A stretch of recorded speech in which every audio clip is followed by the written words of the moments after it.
bandeko mibali pe na bandeko basi na kati na nkolo na pesi bino mbote penza na motema mobimba pe na tombeli bino boye malamu na esango oyo na direct.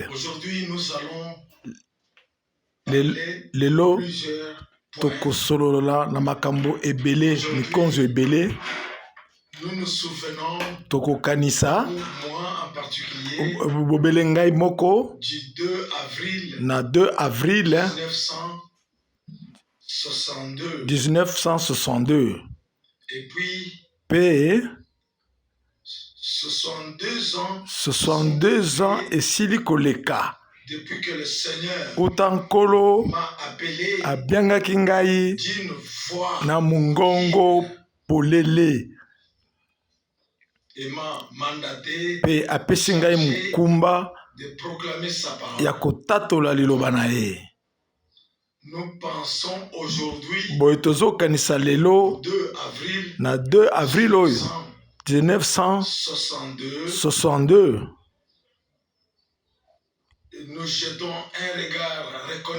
pe tobwaki miso na biso na nsima bambula ebele na kozongisaka matondo epai na nkolo ntango nkolo alobi ntango akabi apamboli apesi mitindo alobi ntango iso kaka sika na sika ntango azolobela biso. Ensuite, nous fêtons sima un 50e anniversaire. Tokosala mululu na biso ya 50e anniversaire. 50 ans lelo. Nous inaugurions tozo kofongola salle na biso oyo 1974. Na 1974.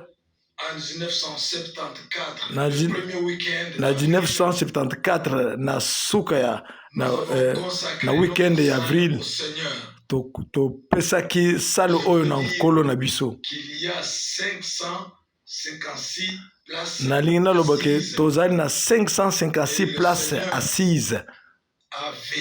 Pe nkolo asenzelaka ete bato bazala na bango wana kaka ya kofanda. Pe akoki pe kobakisa na ba bisika mususu tina basala à manger mpona kolalisa bato oyo baza koyaka koyoka liloba oyo ya bule ya Nzambe. Ngai mei lokola boyebi yango na oti kozwa 90 ans 90 ans pe nazongisi matondo na Nzambe na ndenge akambi makambo manso uta ebandeli lelo na ndeko Bob ya kotangala biso ba passage ya Biblia biso pe elongo tokotala pe na sima na ba 1958 frère Bog azalaki pe wana tango nazaki kolimbola Matei ya liboso ya ndeko Branham. Uta tango wana totambola elongo na nzela na nkolo pe tosaleli ye tosaleli nkolo boye bandeko mbali pe basi balingami. Nous allons aussi nous référer brièvement tokozongela na lombango na lotomo ya ndeko Branham ndenge nkolo asala na ye musala na lolenge ya bokeseni. Nakoki koloba yango awa na yokaki pe na tangi lobi wana kuna 22e chapitre ya Apocalypse. Et je suis tout simplement kasi naza kati ya kokamwa par les nombreuses choses na makambo ebele oyo ya likolo oyo wana bikaki et entendu oyo ayokaki sur l'île na île Patmos de Patmos et qu'il a pu mettre par écrit. kutu akomi yango na Il a kokoma vu celui qui était assis amonaki sur oyo le trône afandaki likolo na ngwende ya bokonzi et a regardé mpe l'agneau atali mpe venir mwana mpate prendre koyaka de ses kozwa sceaux. mokanda ya bikangelo sambo na loboko ya mobali na oyo afandaki likolo ya kiti ya ngwende ya Combien de bokonzi. fois Mbala boni Jean a-t-il mentionné asili le kokoma 24 asili kokoma makambo ya 24 ancien bampaka oyo tuku mibale na mine être vivant? na bikelemo oyo minei.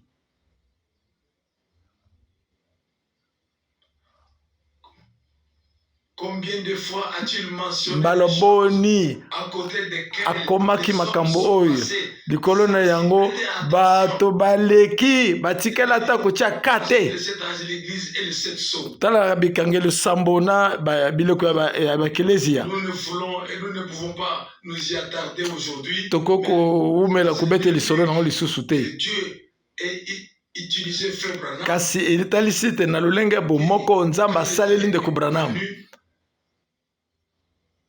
de 5 au 11 décembre de 5 au 11 décembre 1960 1960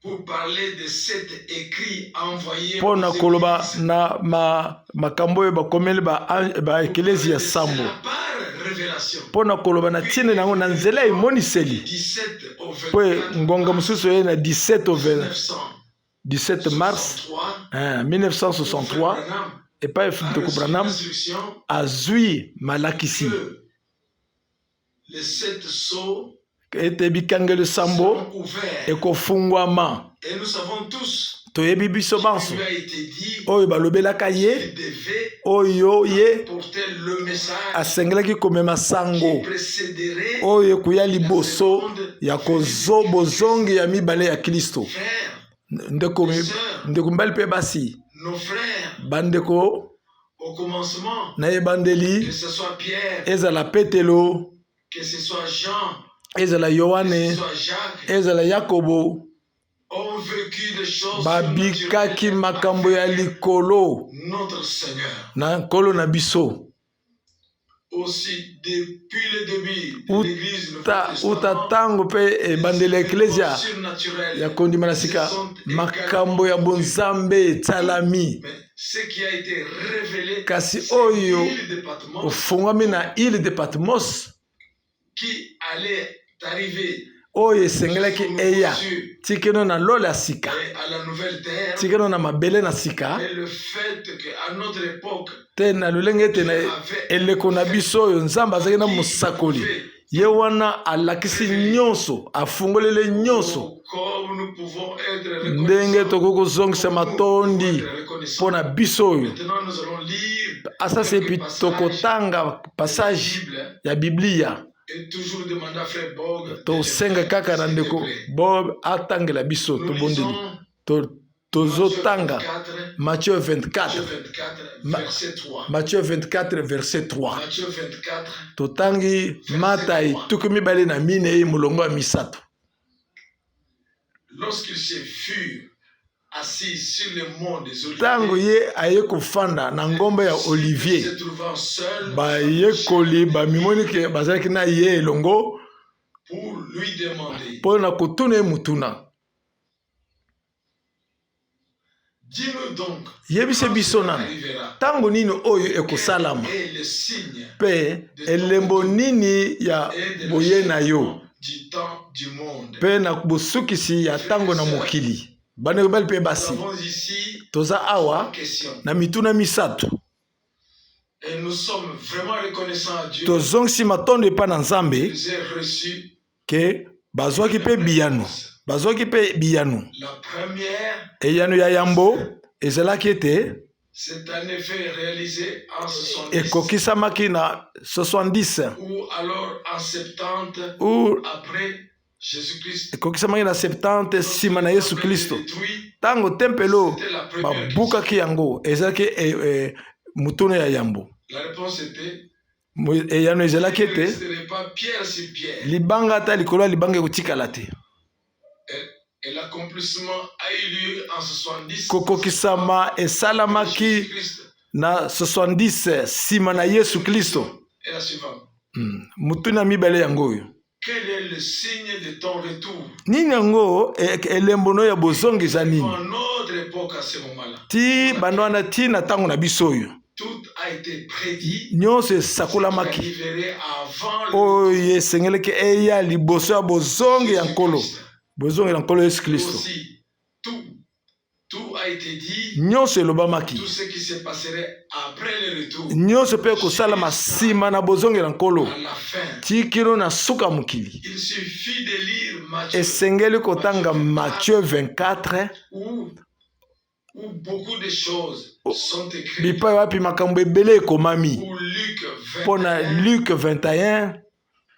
Et les différents passages bibliques. Pe na bisika ebele ya Biblia. Sur ce qui se passerait. Na oyo tu ekolekana liboso ya kozonga na nkolo na biso Yesu Kristo. Bandeko mibali pe basi.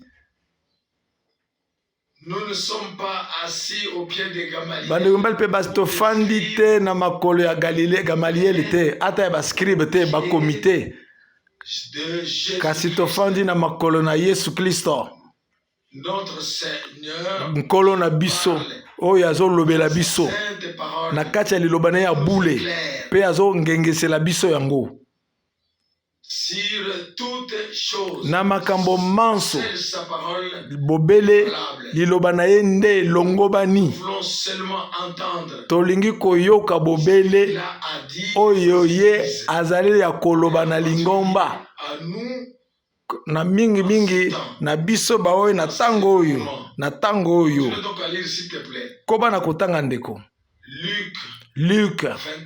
Luka tukumi bale na moko molongo ya tukumi bale na mwambe. Luc 21 verset 28.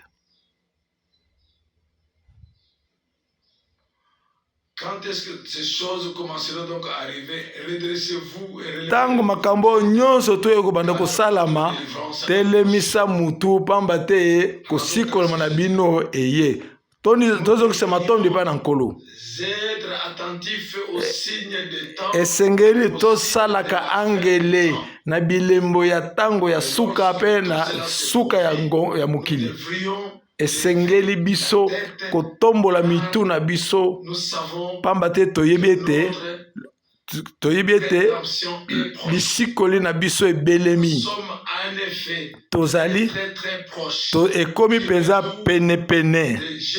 penepene na bozonge na nkolo Yesu Kristo nkolo na biso. Kasi totikala na katikati na lolenge esengeli tosala bobiki ya bobongisami na biso na kati na lolenge te tobelema ntango nkolo na biso akoya. Boye na moko na biso ekokokisama na bilako esengeli ke ekokisama na mwasi ya libala tete ntango nkolo akozonga po te tokota na ye na kembo. Wana ekokokisama kala mingi te tozotanga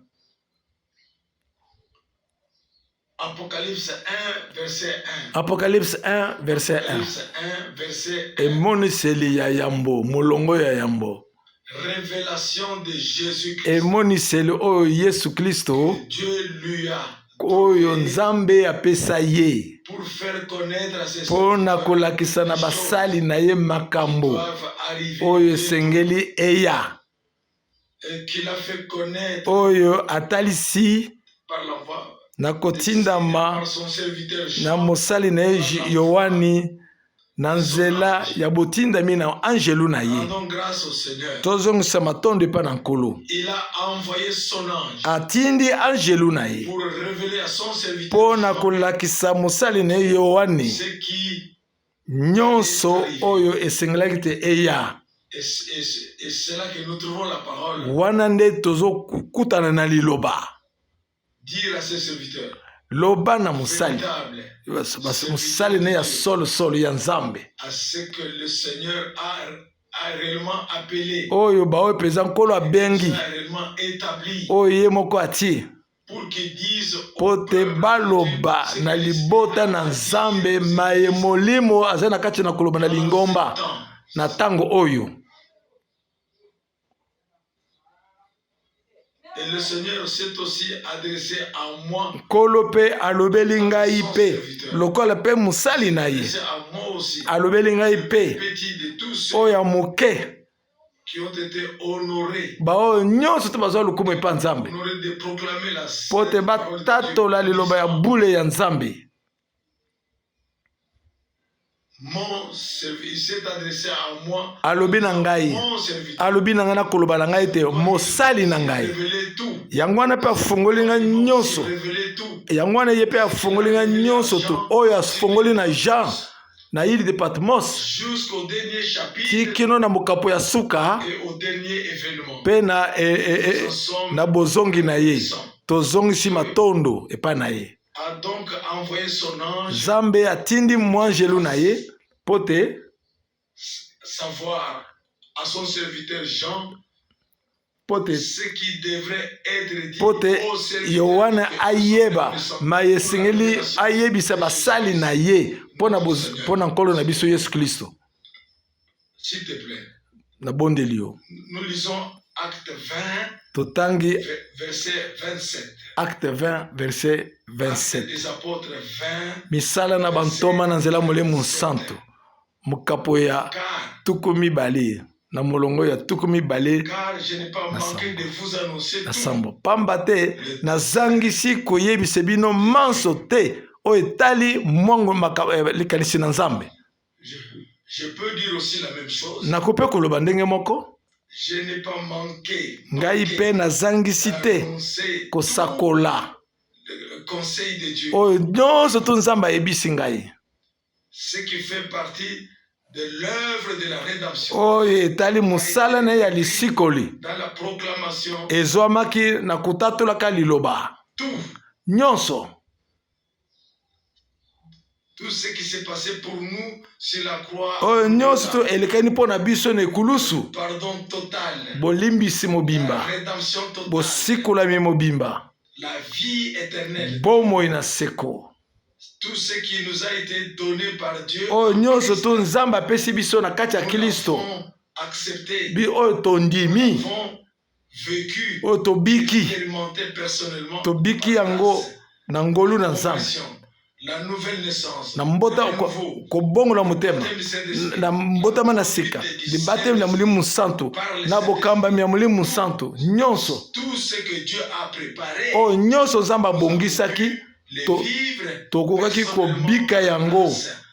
biso Nous moko l'avons reçu toyambi yango pour ainsi le transmettre, mpo na kopesa yango mpe Bon, lisusu si je peux dire, ngai mpe nakokoloba j'ai annoncé nasakolaki au conseil nyonso de Dieu, bakontoli nyonso ya nzambe tous ceux qui sont de Dieu, baza na nzambe baza koyoka mpe baza sainte kozela parole, koyoka liloba ya bule en efungwami ces moments, na ntango oyo tout le peuple, na toutes les langues, na bikelamu nyonso na bankota nyonso na mabota nyonso nkolo akumisama na bondeli yo nous nde lisons tozotanga 2 Corinthiens 6, 2 Corinthiens 6 versets 17 verset et 18. 17 et 18 2 Corinthiens 6, bakolinto ya mibale molongo ya zomi na sambo mpe na zomi na mwambe le verset 17. natangi molongo ya zomi na sambo Sortez de ntina yango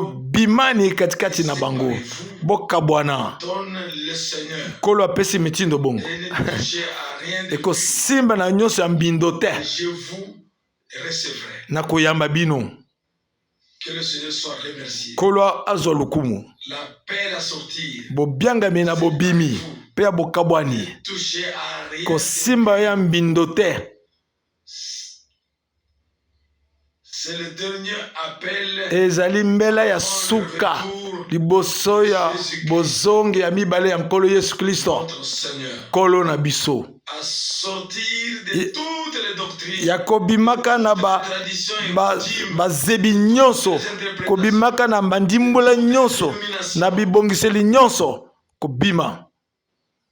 À nous séparer, tokabwana, à sortir, à nous séparer, tokabwana, tobima, au Seigneur. tobika komikaba na nkolo. De même que l'époux était la parole pure, lokola mobali azalaki liloba ya petwa esalema nzoto, mwasi pe esengeli akutama kati na liloba oyo ya Nzambe, kasi na bandimbola bato te, me na liloba ya peto ya bule.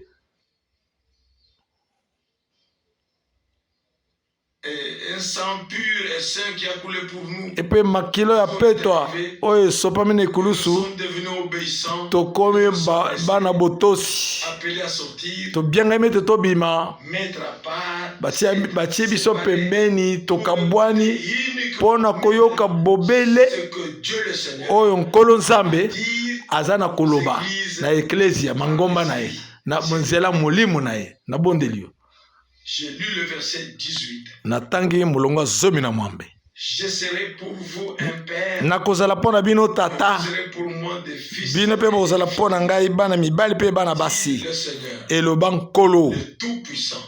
Oya nguya. Rendons grâce au Seigneur. Zong sangu matonde pa na nkolo. D'abord, liboso l'appel à sortir. Bobiangi ya bobimi, bokabwani. Ensuite, la promesse. Pe sima bilaka. Ensuite, je serai pour vous un père. Simanango nakozala pona bino tata, bino pe bozala pona ngai bana mibali pe bana basi. Ne suivez donc pas vos propres voies. Bolanda banzela na bino te ya bozangi botosi. Je suis un enfant de Dieu. Nazawa nazamwa na Nzambe. Le temps est venu d'abandonner ngonge ye pona kotika banzela na bino nyonso.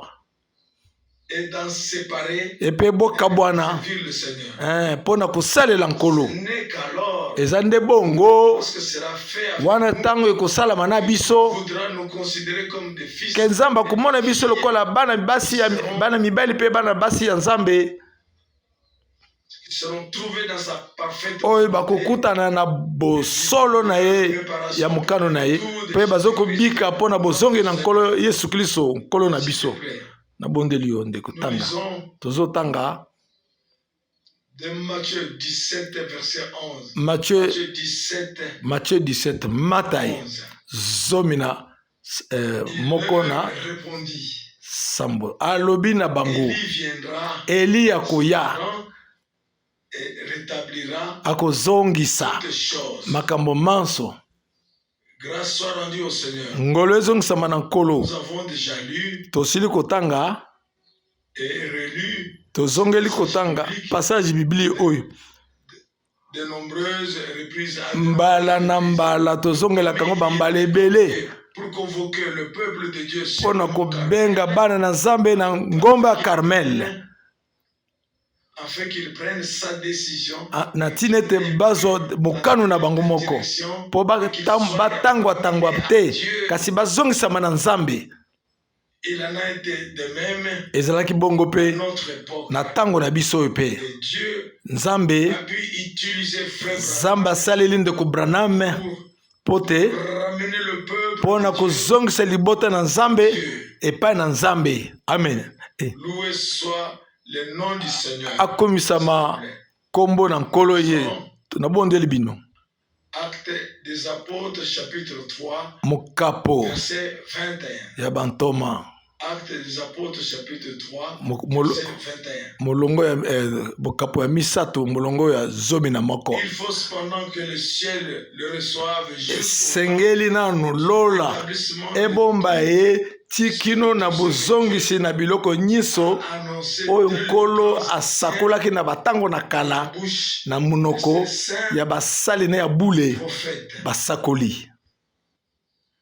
Chers frères et sœurs, bande mbali pe basi réfléchissez bobanza nanu deuxième sermon il y a 2000 ans na mate ya mbula ya mibale 2000 ans eleki Petelo akambamaki ya kokoma rédempteur, ke nkolo na biso musikoli demeureux dans esengeli afanda nano na lola jusqu'au temps ti kino na du ntango rétablissement ya bozongisami de tout ce que Dieu a annoncé oyo nyonso nzambe asakulaki na munoko ya basakoli na ye depuis le temps ancien. uta ntango na kala nyonso Tout doit être remis en place. nyonso esengeli ezongisama na esika na yango ezongisama na esika na yango Maintenant, wana ezoleka na ntango nini na ntango oyo tozali na mokili mobimba les enfants de Dieu bana nzambe solosolo ont abandonné bango batika solo leurs propres pensées, makanisi na bango banzela na bango bandimbole na bango bandimi sasa yipi bobele oyo a écrit nzambe akomi dans sa parole. na kati ya liloba na ye Le ciel doit l'accueillir. lola esengeli ebomba ye nanu Seigneur, ye nkolo tikino na ntango na biso oyo où tout sera oyo biso- rétabli, oyo biloko biso ekozongisama en faire l'expérience. oyo mpe tokoki kosala mpe libiki na yango akomisama azala nkolo na biso S'il te plaît, nabondeli yo nous lisons tozotanga de Jean 14, Jean versets 2 et 3. yohane De Jean 14, somi na minei versets 2 molongo ya mibale et 3. mpe ya misato J'ai lu le verset 2. nazotanga molongo ya mibale Il y a plusieurs demeures dans bisika eza ebele na ndako ya tata na ngai soki ezalaki bongo te je vous l'aurai dit, mbele nayebisa bino e car je m'en vais vous pamba te nake kobongisela bino esika esika louer, exalter matondo notre Seigneur. asanzolama nkolo na biso Après avoir accompli la rédemption, nsima na bokokisi lisikoli monter nous amen préparer. amati kobongisela biso esika ya Et nous lirons maintenant tokotanga le verset suivant, na molongo elandi qu'il reviendra, ke akozonga ce qu'il a promis, mpo alaki yango pour nous prendre. mpo tazwa biso Oh frères et sœurs, o bano mibali mpe basi le temps est là.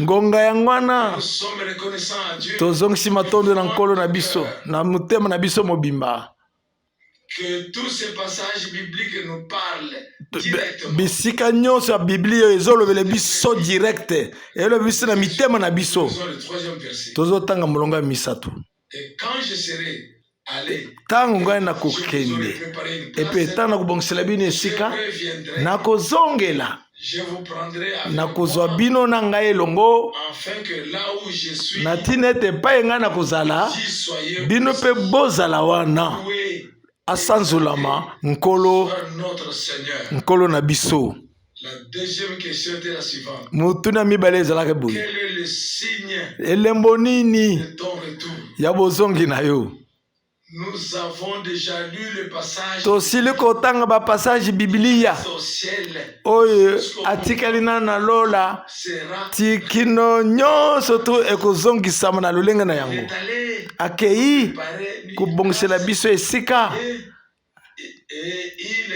mpe reviendra. akozonga Et le retour du Seigneur mpe kobozongi na nkolo a été décrit dans tant de passages, etalisami na bisika ebele ya biblia soit dans 1 Thessaloniciens, ezala na 1 Thessaloniciens 4 dans 1 Thessaloniciens 15 du verset 51, 1 Thessaloniciens 4 et verset dans tous les autres 16 passages, mpe na babisika mosusu le retour du Seigneur bozongi na nous a nkolo été décrit. balakisi biso yango Mais pensez à la beauté de la chose. bokanisi na kitoko ya La eloko yango rédemption Si- accomplie, nsima na kosikolama kokokisama amati préparer une place. kobongisela biso esika sasa yipi Revenir akozongela biso nous mpo na biso pour nous amener dans la gloire. mpo tamema biso na nkembo Nous soyons là. ntango tokozala wana Il est azali Il est d'abord venu là où nous sommes. ayaki liboso bipai biso tozali mpo nsima biso tokende epai ye akozala Remercions le Seigneur. tozongisela nkolo matondo nzambe S'il te plaît. nabondeli yo Nous ndeko lisons maintenant Matthieu 24, verset 14. totangi Matthieu 24 verset 14 Matthieu 24, Matthieu 24 verset 14 Et ce message de salut sango ya lobiko concernant le royaume kotalela sera prêché bokonzi na likolo par toute la terre, ekosakolama mokili mobimba à toutes les nations en témoignage. na bikelamu biso na kobotatoli ete ntango ya suka etikeli Que la ebelema louange et le remerciement soient rendus à notre Dieu. Lukumu ezongisama na tata na biso sango esengeli ete ya mandenge eteyamaki na ebandeli avant le retour de Jésus-Christ, liboso na bozongi na nkolo yesu kristo na mabota nyonso na bankota nyonso wana nde ntango suka ekoya conduit les choses, nzambe abongisi biloko na lolenge ete puis utiliser Frère Branham asaleli ndeko branham pour nous ramener mpo te azongisa biso na liloba na ebandeli fin du salut. na sango na bule ya lobiko Le Seigneur nkolo pu l'utiliser nkolo asalela ye asali na ye son départ. nsima na bokendi na ye Je peux le dire à la gloire de Dieu. nakoki koloba ngo mpo na lukumu na nzambe On foulait 169 pays. makolo na matambe na ngai enyati 169 pays Message nasakoli sango oyo ya bule dans le monde na mokili mobimba là wana où je ne suis plus allé. mpai nakomi te Personnellement, ngai moko message sango yango eketi wana autre que na lolenge ete on dit que cette écriture ete likomi oyo ekokisami sous nos yeux. na miso na biso Et le verset 6 d'Apocalypse 14 souligne encore molongo ya motoba apocalypse 14 elobi boye le message valable éternellement du salut. sango oyo elongo bani Message ya sekoseko ya lobiko du salut. ya lobiko Le message du salut valable. Alléluia. haleluya kumisama nzala nkolo na Et biso en haute voix, kogoganga mongongo makasi le monde entier, wana mpe na mokili mobimba en notre temps, na ntango na biso l'écriture, likomi oyo c'est sainte écriture, makomi ya bule ce mandat saint et sacré est accompli sous mbela oyo ya bule mokumbo ya bule ekokisami na miso na biso le nom du Seigneur. akomisama azala nkolo na biso kombo na nkolo na biso Nous lisons tozotanga verset 7 molongo ya de Marc 7, sambo ya mark verset 7. molongo ya sambo Mais c'est en vain ya mark 6 ezali pamba qu'il m'adore, parce qu'il faut bazokumisa ngai pamba te bazosala mibeko na bango ces paroles aussi doivent nous aller. maloba oyo esengeli mpenza ekotela biso ntina motema Elle ne s'adresse pas à nous, kasi ezolobela biso te mais à tous ceux kasi ezolobela baoyo banso qui passent à côté de Bas- ce que Dieu a promis. bazoleka mopanzi na oyo nzambe alaki Il prie bazobondela notre Père dans toutes les églises. bazobondela na bamangomba nyonso bazobondela kaka tata na biso mokano na yo esalama Dans toutes les na dénominations. bibongiseli nyonso Que soit fait. bokano na esalama Mais ce que la volonté de me Dieu ntango otalisa bokano na nzambe yango nini n'intéresse personne. yango kutu baza na kuna pe te Peut-être dans le groupe de prière, chacun suit sa propre foi. na bangulupe na babondele moto na moto azolanda banzela na ye Alors, parce qu'ils ont fait des commandements d'hommes. pamba te basali bazokokumisa ngai na pamba eloko basali mibeko na bango moko Venir à la parole. esengeli kozongela liloba Nous puissions adorer mpo te tokumisa ye